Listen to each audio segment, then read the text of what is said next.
Es decir, como les decía recién, esta idea de la ciencia entendida como la culminación o como el último estadio de que en todo caso puede seguir progresando, pero que representa en relación a lo precedente un verdadero quiebre y un verdadero avance en relación a las formas del conocimiento no europeo, tiene implicancia, se dio de la mano o se produjo al mismo tiempo que una cosificación de la naturaleza.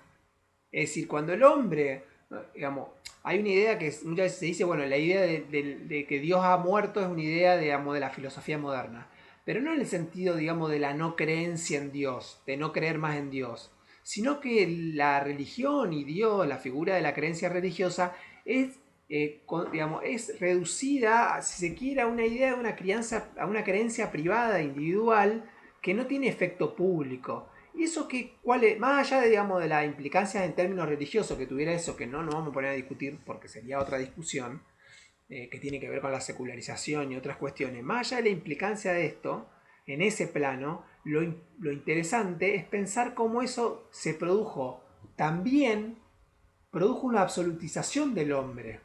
Entonces, la idea de antropoceno tiene que ver con esto, con poner al hombre, antropos, como centro. Y ese hombre como centro lo estoy también reiterando en masculino, porque era el hombre varón, europeo, burgués, que se ponía como centro del cosmos, como centro del universo. O sea, y no como en el centro en el sentido de griego, digamos, de que el cosmos giraba alrededor de la Tierra, así en el sentido geocéntrico, sino en un sentido del conocimiento, es decir, el ser humano, el hombre, a partir del conocimiento, podía comprender la naturaleza y dominarla. Entonces, en el proyecto moderno, en el proyecto científico moderno, está la idea de dominación sumamente clavado. Francis Bacon lo plantea en el No Un órgano en el año 1500, si no me equivoco. Plantea esta idea del conocimiento como el saber es poder. Pero el saber es poder tiene que ver ante todo con una dominación de la naturaleza. Eso aparece, digamos, en la época de la Grande Conquista, digamos, la conquista de América, aparece como algo central, ¿no? El conocimiento como una posibilidad de dominar al otro y dominar la naturaleza, y la dominación de la naturaleza como en beneficio de la cultura humana, de la humanidad. Entonces fíjense que acá el concepto de humanidad deja de tener ese halo, digamos, de hermandad que había heredado del cristianismo, digamos, la hermandad de los fieles, ¿no? Lo humano como la hermandad de los fieles opuesto a lo divino, o sea que Dios transformaba al ser humano, o sea, Dios creaba la humanidad y ponía la naturaleza a disposición de ese ser humano. Bueno, muerto Dios, digamos, o erradicado Dios como ordenador último de la naturaleza, el ser humano se ubica como nuevo centro de ese conocimiento, como productor de conocimiento y como beneficiario de ese conocimiento. Entonces, no se puede separar, digamos, del proceso, digamos, civilizatorio de los últimos 200, 300 o hasta 400 años, y tal vez inclusive podríamos ir más atrás, pero podemos pensar hasta los últimos 10.000 años, para pensar en los términos de Harari, pero sin lugar a duda los últimos 400, 500 años, donde se produce esta relación con la naturaleza en términos de dominación, que si quiere agudiza todo lo que Occidente hizo antes, pero esto plantea un montón de problemas. ¿Por qué? Porque esto que nosotros hoy podemos percibir por ahí no era percibido o era muy marginalmente percibido, inclusive era quienes ubicaban como defensores de la naturaleza lo hacían todavía en la modernidad como defensores de una relación religiosa con la naturaleza, como una especie de panteísmo, o sea, había que cuidar a la naturaleza y había que cuidar al otro y había que cuidar al ser humano porque todas eran criaturas divinas, incluyendo las plantas, los animales, etcétera.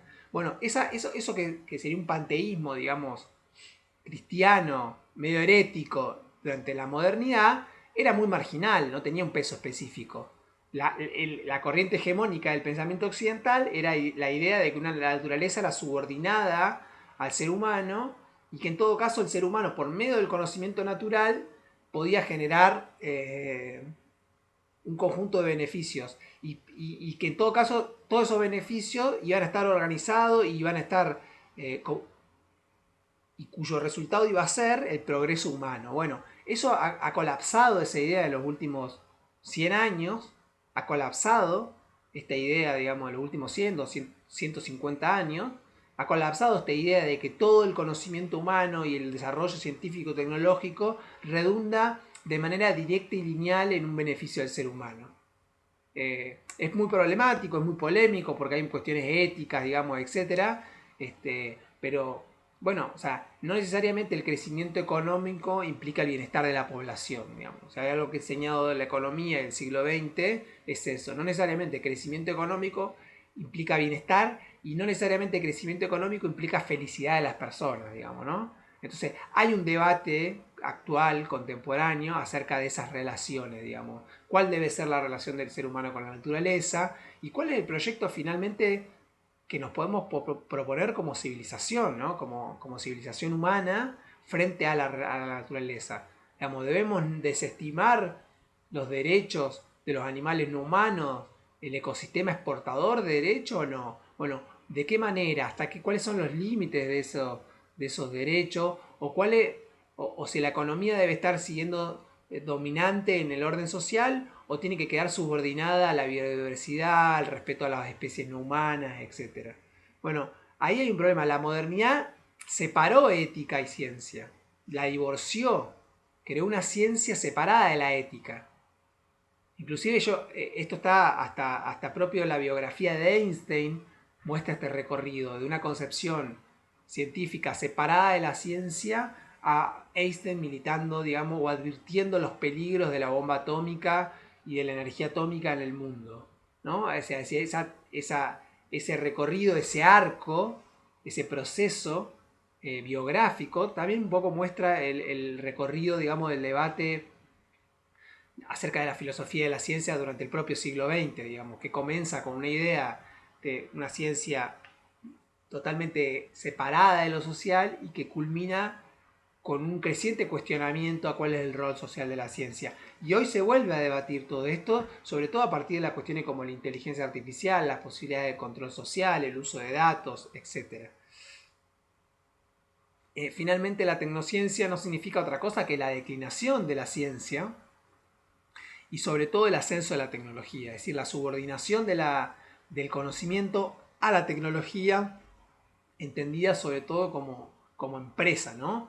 La innovación tecnológica, bueno, ahí entran un montón de discusiones, la obsolescencia programada, bueno, muchas discusiones que tienen, digamos, que rondean y dan vuelta a partir de este núcleo problemático que son las relaciones entre ciencia, tecnología y sociedad. Bueno, con esto ya termino esta serie de videos, creo que hicimos 6 me parece, si no conté mal, y ya queda planteado. Yo después voy a preparar algunos otros videos más acerca de cuál es el desarrollo, digamos, de las ciencias sociales específicas, digamos, en el proceso más general de las ciencias durante el siglo XIX y el siglo XX. Así que bueno, pero los voy a ir subiendo más tarde. En principio ya subo esto y después voy a ir subiendo eso otro, lo voy a subir dentro de un rato. Igual nos vamos a ver un rato. Bueno, saludos, nos vemos, estamos en contacto.